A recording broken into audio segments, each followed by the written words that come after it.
Hoje nós iniciamos a nossa primeira websérie do Profissão Médica com um tema focado em puericultura. Nós vamos discutir algumas definições, vamos discutir alguns casos clínicos que são bem frequentes. Nós vamos estabelecer para você algum caso base e entregar o conteúdo referente à conduta que você deve estabelecer diante dos casos. Lógico que você tem que ter a visão crítica para adaptar a conduta, mas você vai perceber que nessa série que você vai acompanhar a partir de hoje tem um foco sobretudo prático. Então, separa um caderno, separa a caneta, fecha todas as abas que podem te atrapalhar no teu raciocínio, na tua atenção, fecha as abas lá do teu computador e acompanha focado nesses minutos de aprendizados intensos, tá bom? Vamos acompanhar tudo da tela do computador. Então vamos começar o nosso curso online de diagnósticos frequentes durante o atendimento da criança. Quais e como conduzir esses problemas que são frequentes. Na primeira parte do nosso conteúdo online, nós vamos conversar sobre especificamente o que é puericultura. É uma boa discussão para iniciarmos esse conteúdo de hoje. Bem, algumas unidades clínicas de atenção primária definem um grupo etário que vai dar atenção. Se você já é médico generalista, se é um médico que trabalha na atenção primária à saúde, na sua unidade, você já define qual a faixa etária que trabalha a puericultura? Bem, no próximo slide eu vou te mostrar algumas referências quanto a isso. Mas é comum algumas unidades definir que a puericultura é até 2 anos, outro até 5 anos, mas o fato é que as referências científicas não nos diz algo bem preciso. Os autores não concordam entre si e a gente tem algumas definições. Mas puericultura, segundo a definição aí do Eduardo Marcondes, o puericultor não atende apenas a criança e sim as famílias. Isso aí já é comum entre os autores, que não deve focar apenas na criança, mas sim na família também. Mas quanto à faixa etária, olha só o que algumas referências que vocês podem identificar aí na área, a bibliografia, o que elas dizem. A primeira bibliografia diz o seguinte: deve se estender a toda a população na faixa etária que vai do nascimento até os 20 anos incompletos. Olha só quantos anos esse autor pegou que deve contemplar a puericultura. O outro autor diz do nascimento até os 5 anos de idade. Já o outro autor, o que está aqui abaixo, fala que deve ser desde o período da gestação até a idade de 4 ou 5 anos e, por extensão, da gestação à puberdade. Vocês percebam que alguns autores, então, divergem sobre a definição etária da puericultura, mas o que há de comum é que todos contemplam que a puericultura deve estender-se aos aspectos da criança e os familiares. E como a gente deve pautar a nossa puericultura? Bem, existia há algum tempo atrás, alguns anos, alguns problemas bem prevalentes na nossa população brasileira. A gente tinha problemas de mortes frequentes na criança, como problemas diarreicos, infecto-contagiosos, distúrbios de crescimento, de desenvolvimento, atraso no calendário vacinal. E como esses problemas eram bem frequentes, o governo federal estabeleceu metas e, a partir dessas metas, chegou até a atenção primária o mínimo que deve ser feito em uma puericultura. Entretanto, hoje em dia, existem demandas do seu consultório. Viu-se que as demandas do seu consultório não podem ser negligenciadas. Então, além dos problemas prevalentes, viu-se que a demanda local deve ser algo que os profissionais de saúde devem ter em mente e não ficar restrito apenas aos problemas prevalentes. A federação pode estabelecer quais são os problemas prevalentes para que o profissional de saúde trabalhe em cima deles e melhorem as estatísticas, mas os estados, os municípios e você, quando tem atenção a problemas prevalentes da sua unidade, do seu consultório, você também pode implementar condutas específicas. Você pode receber a orientação a nível federal de que deve trabalhar a desnutrição, mas se no seu consultório a sua amostra de obesidade infantil é muito grande, logicamente que você vai colocar dentro da sua rotina de trabalho ações voltadas à redução da obesidade infantil. E então é nesse aspecto que a gente deve ter essa visão crítica, relacionar os problemas prevalentes, mas nunca esquecer ou ficar sempre atento à demanda da sua unidade, do seu consultório.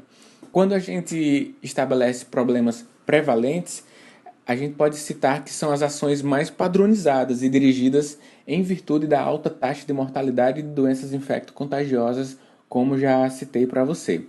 É uma proposta mais bem estruturada, que já vem pré-estabelecida para você implementar. Logicamente, você deve respeitar, uma vez que onde você trabalha, você está sujeito às ações mais coletivas, você deve analisar as orientações e implementar. E esses problemas prevalentes, eles estão mais direcionados, ou alguns autores chamam até de limitados, a questões relacionadas à alimentação, higiene, vacinação, crescimento e desenvolvimento. Essa proposta mais estruturada, até hoje mesmo, influencia os atendimentos, principalmente aqueles atendimentos até os 2 anos de idade. Mas lembre-se, as demandas da sua unidade, do seu consultório, você deve identificar e agir em relação a elas. E sobre a faixa etária, você já sabe que os autores divergem, você vai perceber qual a faixa etária da sua unidade que demanda ação específica e que demanda atenções específicas. Não precisa ficar definido em apenas um grupo etário. Você sabe que tem essa abrangência e você também não precisa definir dias específicos para atender a demanda de puericultura. Você pode colocar ao longo da sua agenda. Mas a demanda que você vai perceber, ela identifica o que você precisa trabalhar na sua unidade. Isso é entender a dimensão e as relações da criança, uma vez que você também tem a possibilidade de analisar aspectos sociais, você faz uma visita domiciliar, você atende em um momento com a mãe e outro momento com o pai, ou então a família, alguns membros da família comparecem à sua consulta, e aí você incorpora nesses momentos os conceitos de vulnerabilidade, que você identifica qual a vulnerabilidade que a criança está sujeita e não fica apenas restrito aos aspectos relacionados à biomedicina, aquele aspecto mais fisiológico, você só vê a criança. Você tem que analisar o meio em que ela está inserido, ou seja, o meio social que tem forte influência sobre a qualidade de vida da criança, que é uma das coisas que a gente busca na puericultura, e não apenas a puericultura está voltada para doenças. Não, a puericultura está voltada para redução do potencial maléfico que algumas coisas podem acontecer durante a infância, seja doenças, seja influências sociais.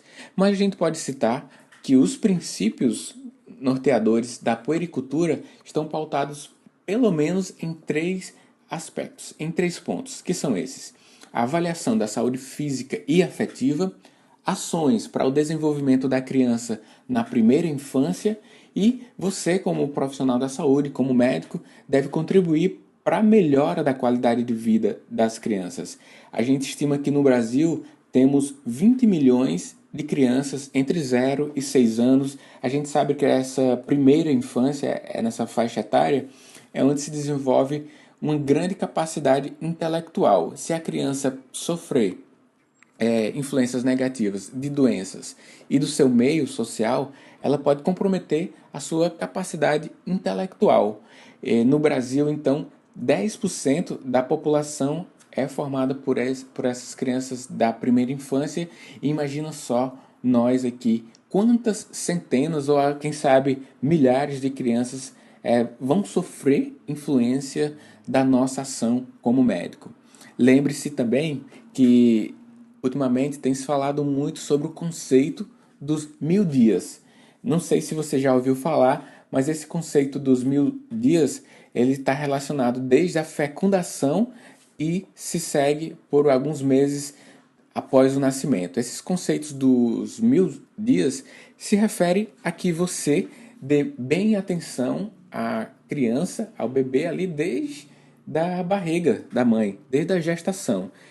Porque a gente tende a analisar, a avaliar o bebê após o nascimento, mas lembre-se que esse conceito dos 1000 dias, bem falado pela Sociedade Brasileira de Pediatria, devemos pensar nele e lembrar dele até mesmo durante os momentos que a gente for fazer as consultas de pré-natal. É importante saber sobre esses conceitos, porque a gente acaba incluindo aspectos biológicos, comportamentais, afetivos na nossa rotina como médico. Logicamente, devemos então ter metas a serem cumpridas na nossa clínica, na nossa unidade. Você pode pegar as metas estabelecidas pela federação, pelo estado, mas você é melhor que ninguém para identificar quais os principais problemas que têm acontecido na sua unidade, identificá-los e traçar estratégias e metas para que os indicadores de saúde fiquem cada vez melhores. Lembre-se, se você não sabe onde quer ir, qualquer caminho serve. Nós vamos partir agora para uma série de casos clínicos com problemas frequentes encontrados nos atendimentos das crianças em puericultura. Vamos lá? Essa jornada de casos clínicos vai ser bem legal discutir cada um deles com você. Esse foi o nosso primeiro tema. Acompanhe todos os outros episódios que você só tem a ganhar com isso.